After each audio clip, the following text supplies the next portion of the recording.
नमस्कार, जोहार। मैं नेहा सिंह और आप देख रहे हैं न्यूज झारखंड। समय हो चला है झारखंड की खबरों को जानने का, उससे अपडेट होने का। उससे पहले अगर आप न्यूज झारखंड चैनल पर नए हैं तो चैनल को सब्सक्राइब करके बेल आइकन प्रेस कर लीजिए, जिससे खबरों का अपडेट आपको मिलता रहे। तो चलिए जानते हैं आज बुधवार की सुबह से लेकर शाम तक की बड़ी खबरों को।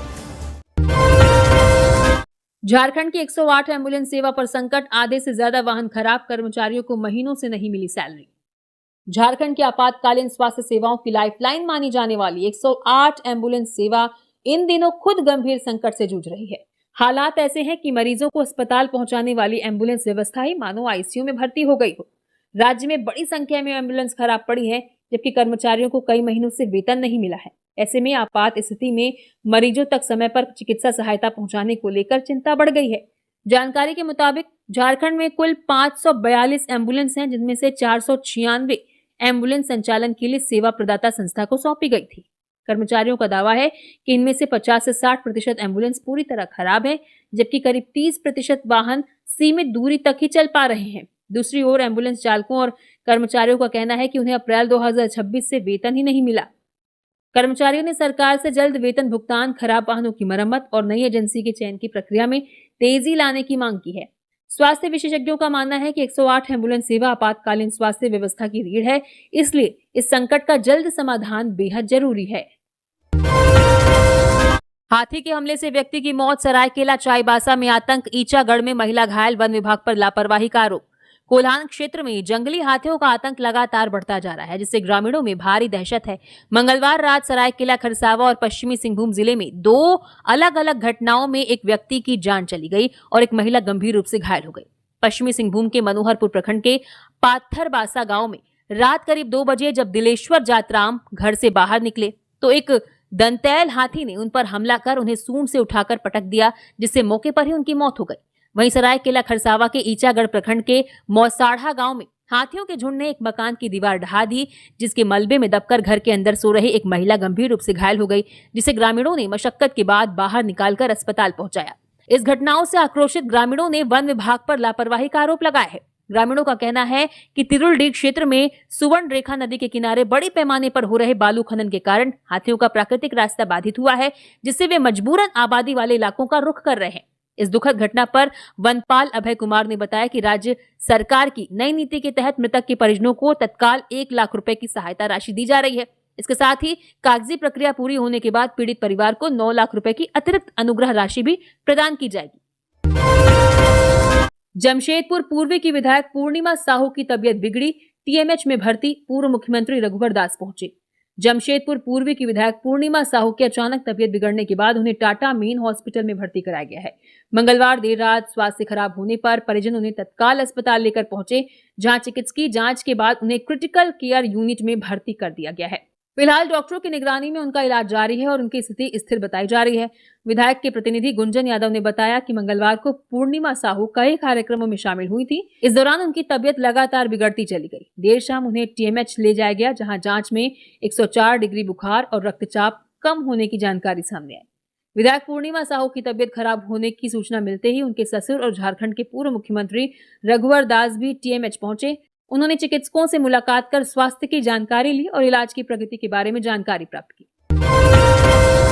झारखंड में सूखे का खतरा मंडराया, किसान परेशान, केंद्र से विशेष राहत पैकेज की मांग। झारखंड में सूखे की आशंका के बीच किसानों की बढ़ती चिंताओं को लेकर नई दिल्ली में केंद्रीय कृषि एवं किसान कल्याण मंत्री शिवराज सिंह चौहान की अध्यक्षता में राज्यों के कृषि मंत्रियों की समीक्षा बैठक हुई।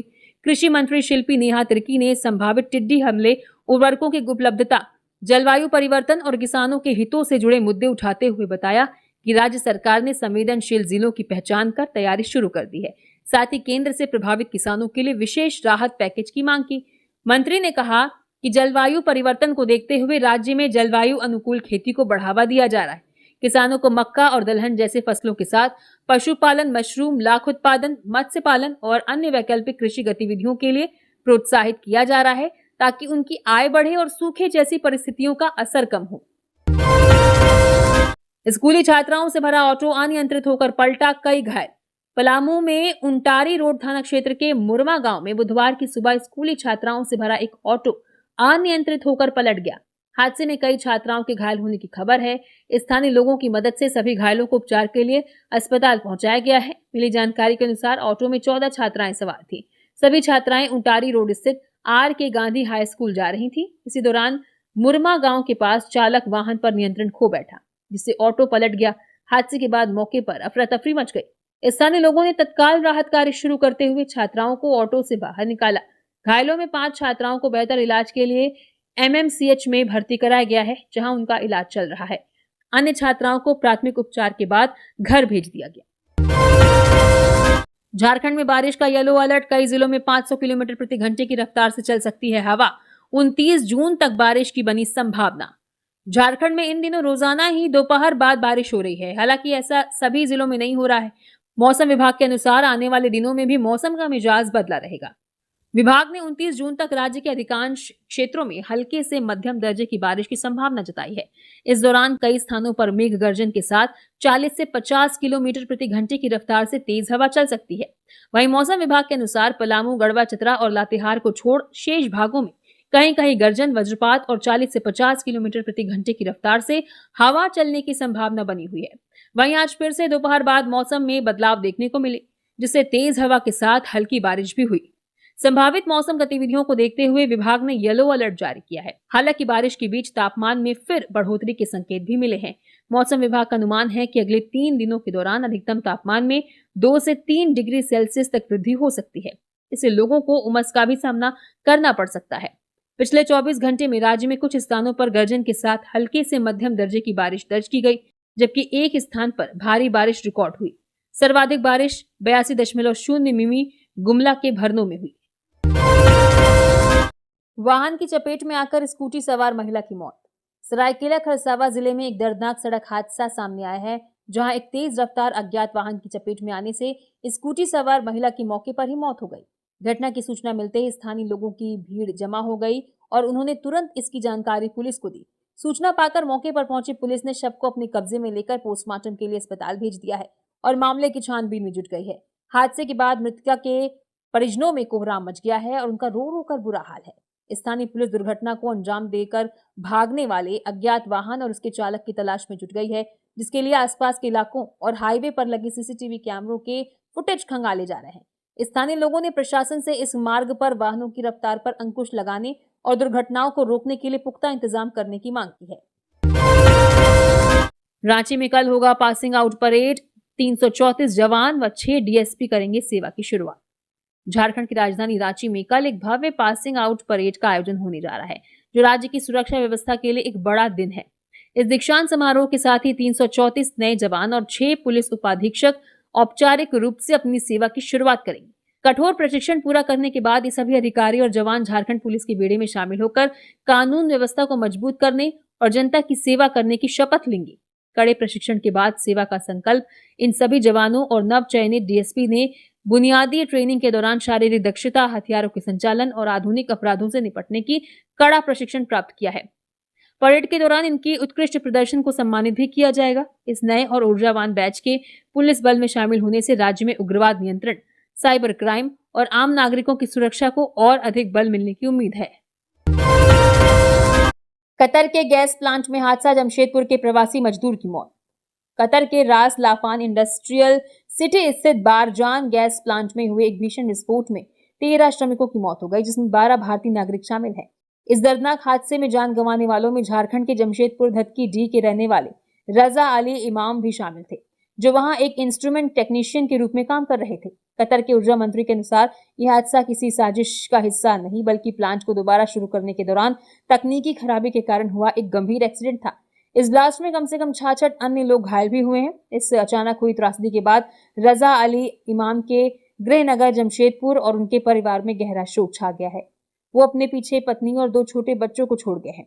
कतर में स्थित भारतीय दूतावास और भारत का विदेश मंत्रालय स्थानीय अधिकारियों के साथ लगातार संपर्क में है, ताकि घायलों को उचित इलाज मिल सके और रजा अली इमाम सहित सभी मृत भारतीय नागरिकों के पार्थिव शरीरों को जल्द से जल्द उनके वतन वापस भेजने की कानूनी व प्रशासनिक प्रक्रिया पूरी की जा सके।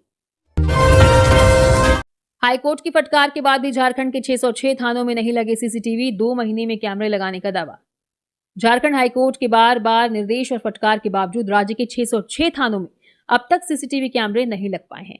थानों में पारदर्शिता बढ़ाने और हिरासत में होने वाली घटनाओं की निगरानी को लेकर हाईकोर्ट ने इस मामले को गंभीरता से लिया था, जिसके बाद अब पुलिस मुख्यालय और जैप आईटी परियोजना को तेजी से आगे बढ़ाने में जुट गए हैं।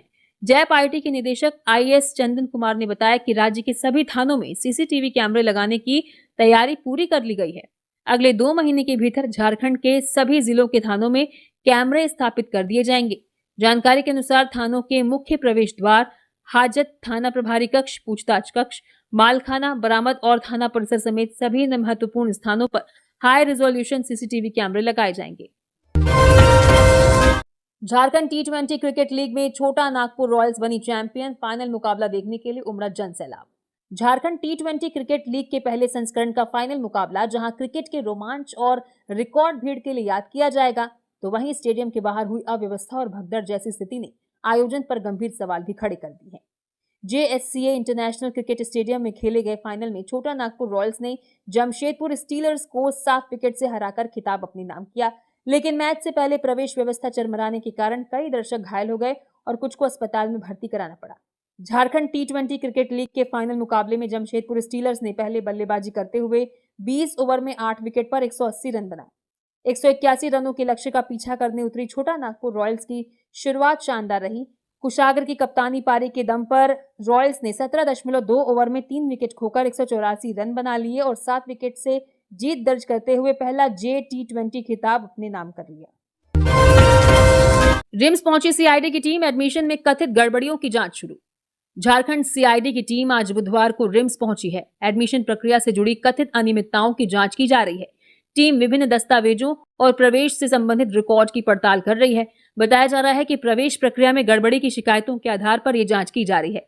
फिलहाल सीआईडी अधिकारियों ने मामले पर कोई आधिकारिक बयान जारी नहीं किया है।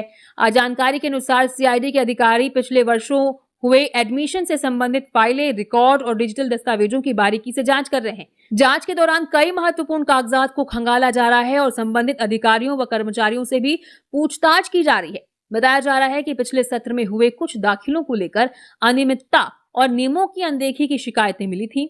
आरोप है कि प्रवेश प्रक्रिया में निर्धारित मानकों का पालन नहीं किया गया। मामले की गंभीरता को देखते हुए राज्य स्तर पर जांच का जिम्मा सीआईडी को सौंपा गया है। गिरिडीह में बिजली कटौती से लोग परेशान। मकतपुर चौक पर किया प्रदर्शन, विभाग और सरकार के खिलाफ नारेबाजी। गिरिडीह के मकतपुर इलाके में लगातार बिजली कटौती, लो वोल्टेज और अचानक 440 वोल्ट का हाई वोल्टेज आने से त्रस्त सैकड़ों लोगों ने आज बुधवार को मकतपुर चौक पर सड़क जाम कर उग्र प्रदर्शन किया। स्थानीय निवासियों का कहना है कि पिछले 1 सप्ताह से बिजली की बदहाल स्थिति के कारण उनके टीवी, फ्रिज, पंखे और इन्वर्टर जैसे महंगे उपकरण जल चुके हैं। दरअसल मकतपुर क्षेत्र का एक 200 केवीए का ट्रांसफार्मर खराब होने के बाद उसका पूरा लोड 500 केवीए के ट्रांसफार्मर पर डाल दिया गया है, जिससे बार बार तार जल रहे हैं और फ्यूज उड़ रहे हैं। भीषण गर्मी और विभागीय अधिकारियों के उदासीन रवैये से नाराज लोगों ने बिजली विभाग और राज्य सरकार के खिलाफ जमकर नारेबाजी की, जिससे मकतपुर टावर चौक मुख्य मार्ग पर वाहनों की लंबी कतारें लग गई। हालांकि प्रदर्शनकारियों ने संवेदनशीलता दिखाते हुए एम्बुलेंस और आपातकालीन वाहनों को रास्ता दिया। जाम की सूचना मिलते ही नगर थाना पुलिस और जिला प्रशासन के अधिकारी मौके पर पहुंचे और प्रदर्शनकारियों को समझाने का प्रयास किया।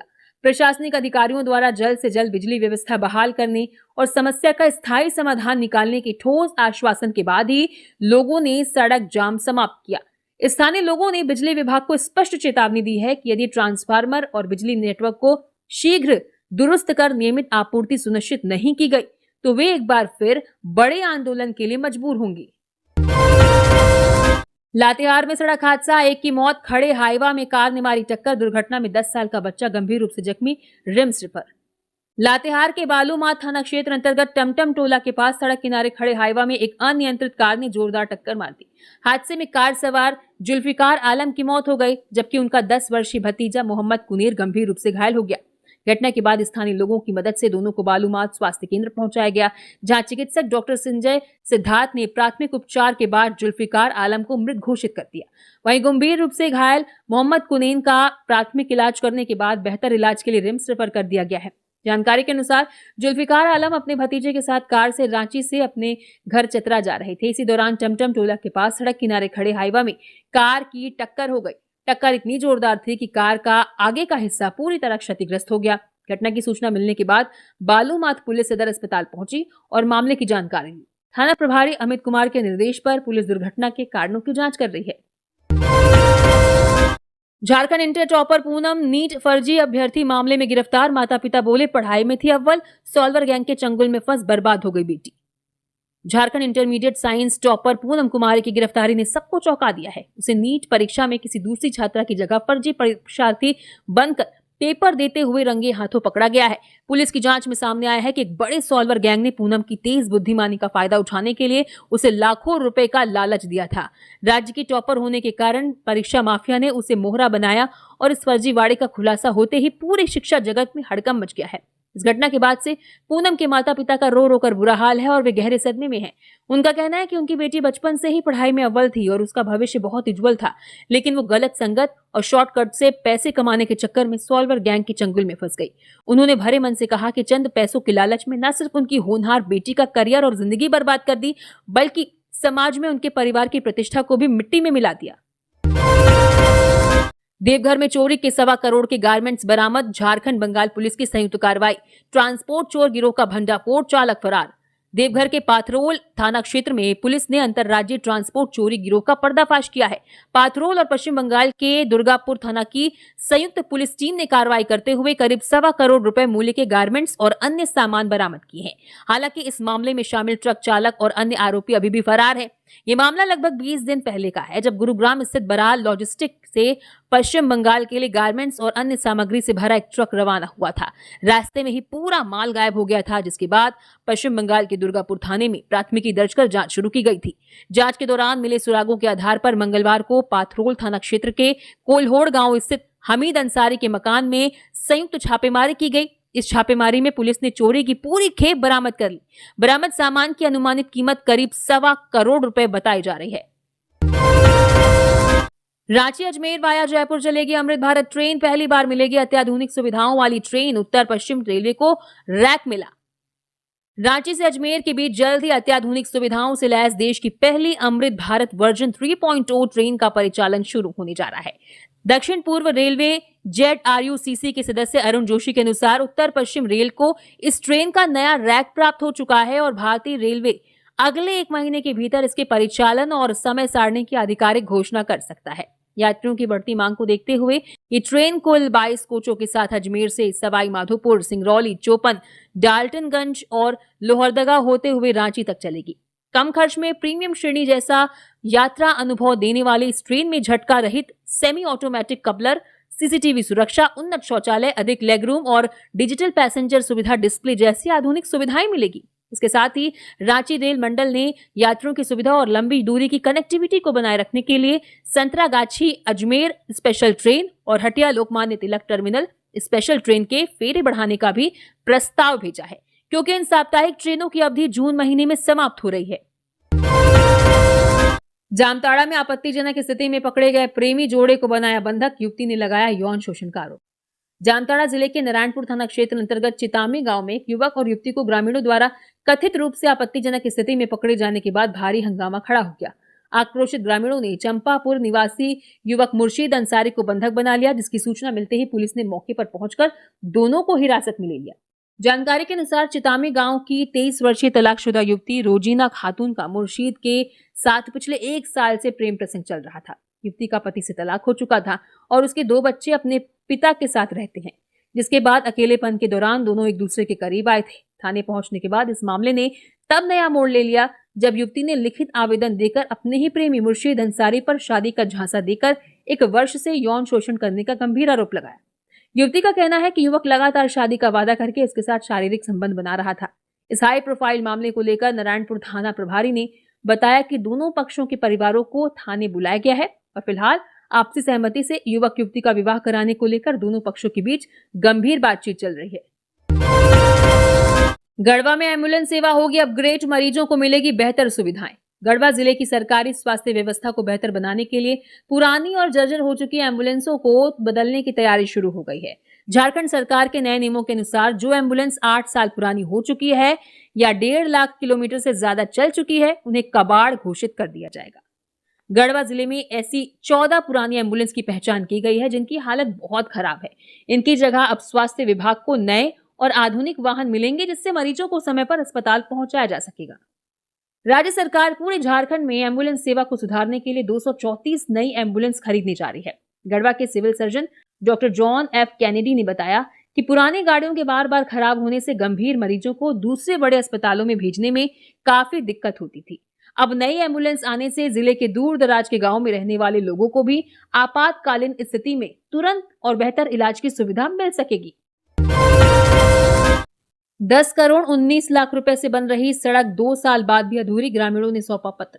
जमशेदपुर और उसके आसपास के ग्रामीण इलाकों में बुनियादी ढांचों की बदहाली का एक बड़ा मामला सामने आया है, जहां करोड़ों रुपए की लागत से स्वीकृत एक महत्वपूर्ण सड़क परियोजना 2 साल बीत जाने के बाद भी अधूरी पड़ी है। इस लेट लतीफी के कारण स्थानीय ग्रामीणों को आवागमन में भारी दिक्कतों का सामना करना पड़ रहा है और बारिश के दिनों में ये समस्या और भी विकराल हो जाती है। सड़क निर्माण कार्य ठप होने और विभाग की उदासीनता से नाराज होकर आखिरकार ग्रामीणों ने एकजुट होकर प्रशासन को एक ज्ञापन सौंपा है, जिसमें काम को जल्द से जल्द पूरा करने की मांग की गई है। इस अधूरे परियोजना के कारण न केवल क्षेत्र का विकास बाधित हो रहा है, बल्कि धूल और गड्ढों की वजह से आए दिन दुर्घटनाएं भी हो रही हैं। ग्रामीणों का कहना है कि प्रशासन और ठेकेदार की लापरवाही के चलते तय समय सीमा के बाद भी काम लटका हुआ है। करोड़ों रुपए का ये प्रोजेक्ट जनता के लिए मुसीबत बन गया है। सौंपे गए ज्ञापन के माध्यम से ग्रामीणों ने चेतावनी दी है कि यदि संबंधित अधिकारियों ने इस पर तुरंत संज्ञान लेकर सड़क निर्माण कार्य दोबारा शुरू नहीं कराया तो वे आने वाले दिनों में उग्र आंदोलन और चक्का जाम करने के लिए मजबूर होंगे। रिंग रोड में बाइक कार की टक्कर में एक व्यक्ति की मौत। राजधानी रांची के रिंग रोड में सड़क हादसों की संख्या बढ़ती जा रही है। रिंग रोड के भूसुर क्षेत्र में एक कार और बाइक में भिड़ंत हो गई, जिसमें एक व्यक्ति की मौत हो गई। जानकारी के मुताबिक स्थानीय लोगों ने बताया कि भिड़ंत इतनी तेज थी कि बाइक और चालक काफी दूर जाके गिर गए, जिसके बाद लोगों की मदद से बाइक चालक उठाया गया। हालांकि इस हादसे में उसकी मौत हो गई। सूचना मिलते ही पुलिस मौके पर पहुंची और मामले की छानबीन कर रही है। पुलिस मुख्यालय का बड़ा फैसला, पदोन्नति के लिए चयनित कर्मियों की सूची प्रकाशित। झारखंड पुलिस मुख्यालय ने आयुधिक संवर्ग के कर्मियों को बड़ी राहत देते हुए एक बड़ा फैसला लिया है। मुख्यालय द्वारा आयुधिक हवलदार से आयुधिक अवर निरीक्षक के पद पर पदोन्नति के लिए चयनित कर्मियों की आधिकारिक सूची जारी कर दी गई है। इस संबंध में पुलिस मुख्यालय ने एक पत्र जारी कर सभी क्षेत्रीय पुलिस उप महानिरीक्षकों, झारखंड पुलिस अकादमी हजारीबाग, झारखंड जगुआर रेल और विशेष शाखा को इस निर्णय की सूचना भेज दी है। पुलिस मुख्यालय द्वारा जारी किए गए पत्र के अनुसार 15 मई 2026 को केंद्रीय चयन परिषद की बैठक आयोजित की गई थी, जिसमें आयुधिक हवलदारों की पदोन्नति को लेकर ये महत्वपूर्ण निर्णय लिया गया था।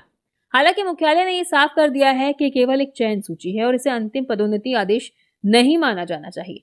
प्रमोशन का अंतिम आदेश अलग से जारी किया जाएगा। इस फैसले के बाद लंबे समय से प्रमोशन का इंतजार कर रहे कर्मियों के बीच खुशी का माहौल है। पुलिस ने 6 घंटे में चेन स्नैचरों को पकड़ा। बेटे के साथ घर जा रही महिला के गले से छीनी थी चेन, सीसीटीवी के सहारे पकड़े गए। कोडरमा जिले के तिलैया थाना क्षेत्र में एक महिला के गले से चेन छीनने का मामला सामने आया है। ये घटना विद्यापुरी वार्ड संख्या 9 में बीती रात हुई, जब महिला अपने बच्चे के साथ घर जा रही थी। पीड़िता राखी भदानी ने बताया कि वो अपने बेटे के साथ विद्यापुरी के छठ तालाब की ओर से होकर घर लौट रही थी। तभी मुंह ढके 2 बाइक सवार उनके पास आए और अचानक उनके गले से सोने की चेन छीनकर फरार हो गए। राखी भदानी के कुछ समझ पाने से पहले ही स्नैचर भाग चुके थे। उन्होंने शोर मचाया, जिसके बाद आसपास के लोग इकट्ठा हुए और गलियों में उनकी तलाश शुरू की। पीड़िता के अनुसार छीनी गई सोने की चेन की कीमत 1.5 लाख रुपए से अधिक थी। घटना की सूचना मिलते ही तिलैया पुलिस मौके पर पहुंची। पुलिस ने पीड़िता के बयान के आधार पर आसपास के सीसीटीवी फुटेज खंगालने शुरू की। जांच के दौरान घटनास्थल से कुछ दूरी पर एक गली में 2 बाइक सवारों को अपने चेहरे पर कपड़ा बांधते हुए देखा गया। ये लोग तालाब की ओर ही गए थे। पुलिस ने पीड़िता को ये वीडियो दिखाया, जिससे चेन स्नैचरों की पहचान सुनिश्चित हो गई। सीसीटीवी फुटेज के आधार पर तिलैया पुलिस ने दोनों युवकों की तलाश शुरू की और महज 6 घंटे के भीतर उन्हें गिरफ्तार कर लिया। भारत को करीब से जानने का जुनून, साइकिल से 23 राज्यों की सीमा पार कर झारखंड पहुंचा रजित। अगर इरादे मजबूत हों तो मंजिल खुद रास्ता बना लेती है।